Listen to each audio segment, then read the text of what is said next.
Want to plant a guild with me? This is our journey. Welcome to the Betancourts homestead. I have a gardener friend of mine. He brought over a goji berry yesterday, so I will be having to figure out how to plant that. And this is one of the areas that I cleared a month ago, and it's already got blackberries everywhere. But this is the goji berry. Welcome back to the wild and crazy homestead, where like everything just keeps coming at me, and no breaks for the wicked. I must be really wicked. I just got back from that sweet lady's house. It was like my last time that I was going there, and I won't lie, I stood in her garden and just kind of looked around and was very sad. Very sad. So best way to get rid of sadness is to have all my friends with me, and we're gonna plant those and get ready for some fun. So let me show you what I am doing. I recorded it. I'm not sure if you saw it yet or not, but you'll see it and you'll go, oh my gosh, that was a mess. Like all of those blackberries they're not supposed to be there. All of these blackberries, they're not supposed to be here, and I will get them. I have figured out a way to handle them, and I'm just gonna have faith. I'm gonna have faith. I'll talk to you guys later. I cleared the whole area that had all the blackberry vines. Starts coming back. Yeah, they're all right here. I dug them out. Yeah, a pickaxe works really good. So whenever I say, yeah, I'm taking a pickaxe and heading out, if you see me ever make that comment, I'm never lying when I say that. Like literally, pickaxe. I also rescued the Marionberry. I have the starts in the greenhouse. And then I planted the goji berry that my friend gave me. It does look like it's doing a little bit better. So pray for this guy, because he had a really hard start. Then my husband and I planted the apricot tree and the peach tree. Now,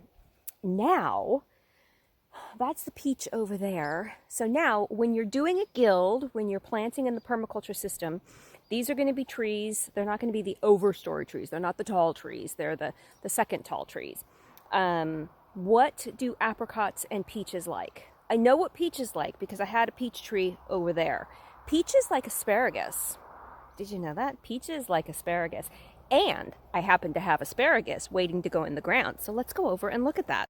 This is pretty much where everything goes that needs to be planted in the ground. And here's my asparagus. I am shocked that it actually survived. This is asparagus that I started from seed. It is literally grown into this planter. So I am going to cut it out, dig it out, roots and all, and then cut the planter container away. And we're going to plant this near the peach tree. Not close to the root system of the peach tree, but far enough away that it'll benefit each other. And this apple tree will have to wait another year. You'll have to wait another year, babe. You're doing really good. Then I have some plants I need to get ready for a friend of mine that lives south of me. We had coffee the other day and she wanted some plants, and I'm like, oh, I have them. I will get them for you. So let's get this going. Let's build a guild.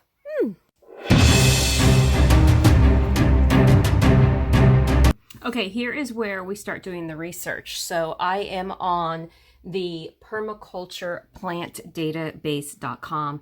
I've been a member of this group for over a decade, probably 12 years. And I'm going to turn you around. We're going to talk about that.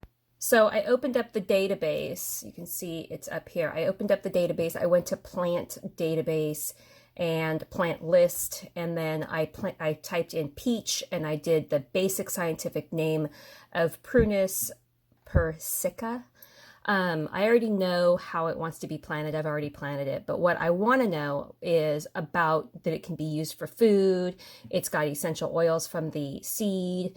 It can be used as medicine and dyes and all of that. So you got all of that. But down here, I have plant compatibles and incompatibles.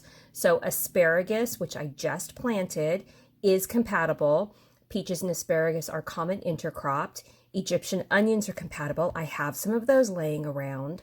I have garlic, but I'm not, I could plant garlic there, but it's a little bit too late. But I know in the future I can plant garlic. Red raspberries are a no. Strawberries are a no. Tansy's a yes, but I do not want to plant tansy. And tomatoes are a no. So I do have Egyptian walking onions and asparagus, and that is going to go in the bag. Now, if I wanted to know more about why they're compatible, I can go up to the top and I can read about what the peach tree wants and what the peach tree gives, and then I can cross-reference the asparagus and Egyptian walking onions with what they like and what they give.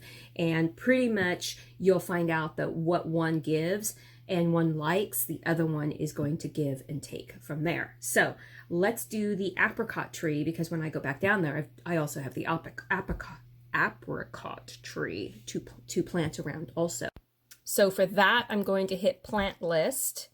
And I'm going to take out peach and type in apricot and hit enter. And I'm just going to take the basic apricot. It also has one natural plant that's associated with it. And we're going to do the same thing. The compatible plants, it does not like anything.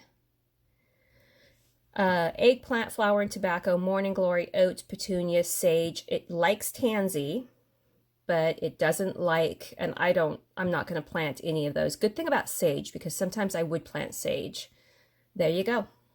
Oh, look here, it says honeybees are a major pollinator. It gives you the reference. Let's move you over here. It gives you the reference off to the side of where it found all of the information. So it's basically a group of people that have pulled all of this information from other sources and combined it in one. So let's do one more thing. Now I'm on the peach, but you see it's got one polyculture, one cultivated polyculture, and I want to see that. So a Texas Blackland Prairie polyculture, sustainable landscape. And the functions that the person made this is for animal forage, aromatics, fragrance, food, medicine, ornamental, soap, and wood. Let's open that up. Because it's in this polyculture that we're going to see the plants that they planted and where the apricot was in their list of plants. Let's look at it. So I just went through this polyculture, and here's where the peach is listed, and it was used as a hedge and insectary dye, essential oil, food, medicine, wax, polyresin. It doesn't have any of the other things that the peach tree that we referenced earlier likes. They planted it with a palm, a yucca, a willow, a silverberry, a holly fern, a sago palm, kumquat. That's interesting to me. Sweet gum. Basically, they created a guild that the peach benefited in. My guild is being built with the peach tree as the center. So I'm not going to use any of this information. The kumquat's interesting to me. I may reserve that right to plant one over there at a later time. But let's go finish. We need to get some flowers over there, and let's go finish that area, and then I'll show it to you. But just so you know, the permacultureplantdata.com, that's a free resource for you. It's a free resource. Okay, I think I have gotten it all. I found some garlic I'm going to put around the tree. I found some Egyptian walking onions. I dug up some of my bearded irises. I have some dahlias, some maroon dahlias, yellow irises. I'm going to plant them all, and then I'll show you what it looks like. It won't look like much because it'll be its first year, but it's something. Okay, and it's done. I've got the peach tree in, I've got the flowered plants and the asparagus, the chives, the Egyptian walking onions, and some garlic, and some dahlias that will grow up in here. Doesn't look like much, but it will eventually. And then over here with the goji berry, I have a bearded iris and some thyme, and I have my marionberry. Time to go inside, research that apricot tree, but go get the eggs first. You guys have a great night. Want to plant a guild with me? Let's do the apricot tree. Now, we have an apricot tree, we have a peach tree. We did the peach tree the last video. Now we need to do the research for the apricot tree because my one-stop little shop thing didn't have any already planned out guilds for the apricot tree. So this is what we're going to do. We're going to go to these books and we're going to go to this one. Carrots Love Tomatoes, because she talks about everything, what they like and what they don't like from all of her years of experience. And these books are going to talk about what plants like and what they give. Basically, what I am going to be researching and looking for is what the apricot likes and doesn't like. We already know it doesn't like some things. And we want to know what it needs and what it gives.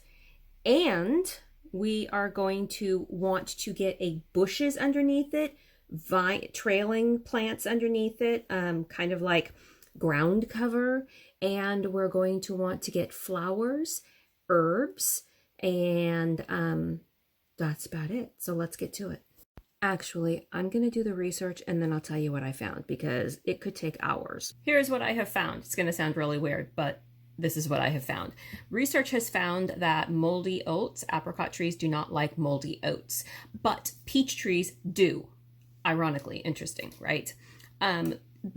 Apricot trees are a 4,000-year-old or longer old world tree. So we're looking at something that's been around for a long time. They do very well in my climate. They also do very well in drier climates. They do not like tomatoes. They do not like corn or peppers or potatoes. With the potatoes, they don't like it because there is a blight that they can share with the potatoes that will cause the potatoes not to do well. The tomatoes, corn, and peppers, the tomatoes and the corn have a bug a worm that's very similar and likes to transmit onto them and back and forth and attracts them. Peppers have a fungus blight type issue that they don't do well when they're put together, put it that way. Here's what I have found. I have found that comfrey enriches the soil and adds to the mulch of the plant, which the plant likes. I have found that Egyptian onions, ironically, chives and garlic add to the pest deterrent. They're kind of like a pest deterrent and they're very beneficial to each other. Columbine is very beneficial to an apricot tree, and basil is very beneficial as in a pest deterrent because of its smell. So if we have basil, we can plant it near the apricot tree and it should do very well and it should help the apricot tree. Fruit trees are very susceptible to bugs. So having things that are at the base of it that emit a smell that deters the bugs from being able to find the fruit trees is one step ahead of the game, right? Let's see. Ironically, rhubarb. I started seeing columbine and I started looking up columbine and I'm like, well, columbine, I have columbine and rhubarb planted next to each other below.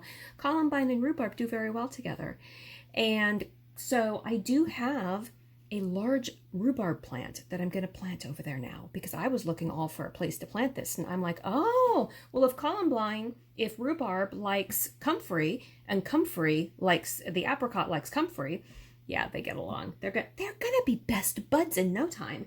And then lavender for the smell and the beneficial insect pollinators come. Also oregano, lupin for the nitrogen, and grapes repel the bad insects and attract the pollinators. So that is what I have.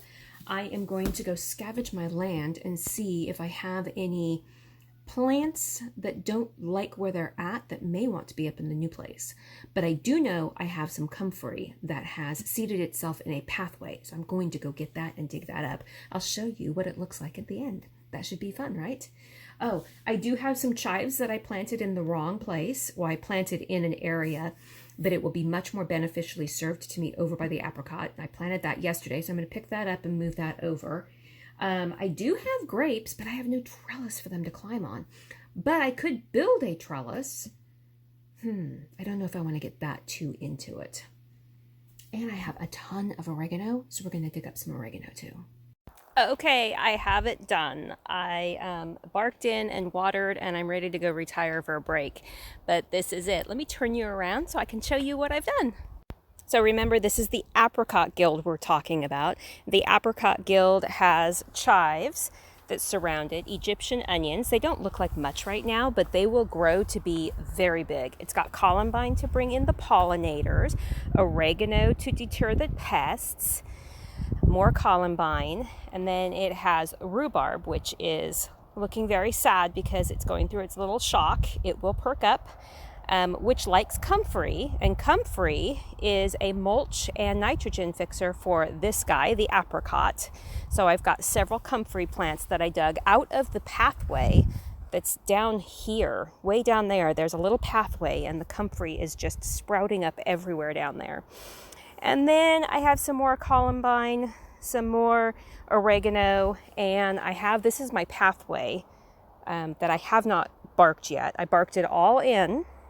And then over here, I went ahead and did the marionberry guild, which is one long, and it's got oregano, marionberry that I started, columbine, some lemon thyme, lemon balm. It's got the marionberry.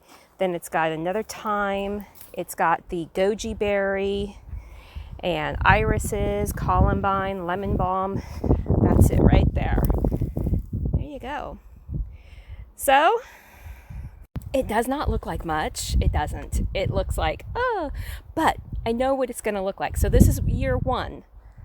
I'll show you what year 6 looks like. Year 6, you're going to go, oh, actually, this is probably like year 8. This is year 8. And this is what year 8 looks like. It's got daylilies, poppies, lemon balm, dahlias, and more poppies. Gladiolas are in there. Bluebells are in here. It's got a Honeycrisp, a Liberty, and a plum tree, Santa Fe plum. And and Billy the goat. Don't forget Billy. Billy, say hello to your audience. They're looking at you. Say hello. Don't be rude. Okay. There you go. Billy has really bad balance because whenever there's a slight windstorm, he falls over. But he also really likes oregano. You can tell his face all the time is in oregano. This whole plant bed is full of oregano. It's where I go to dig up oregano when my friends come over and they say, oh, can I have some oregano? Yeah, you can have some oregano. I can get you some oregano. It also has a Miss Vole, and the foxgloves grow native. The ferns that are in here grow native. I have some rosemary over here behind Billy. And so it's probably 30% natives and 70% of what I've planted for the guild for benefits. Ouch! And that was the tree that hit me in the head. You would think I would know it was there. Anyways, that's what it will look like in 8 years or more when all the leaves come out. It's just one big massive shady spot. And that is what that over there will look like eventually. But right now it's time for a break. And I'm thinking it's time for me to start working on the patio. I need to scrub the patio boards and waterproof it again. And then we can start sitting out here. This is when I come in and scrub my fingers. If you ever meet me in public, don't look at my fingernails. They aren't clean from this time to winter. Not at all. Now you know what I know.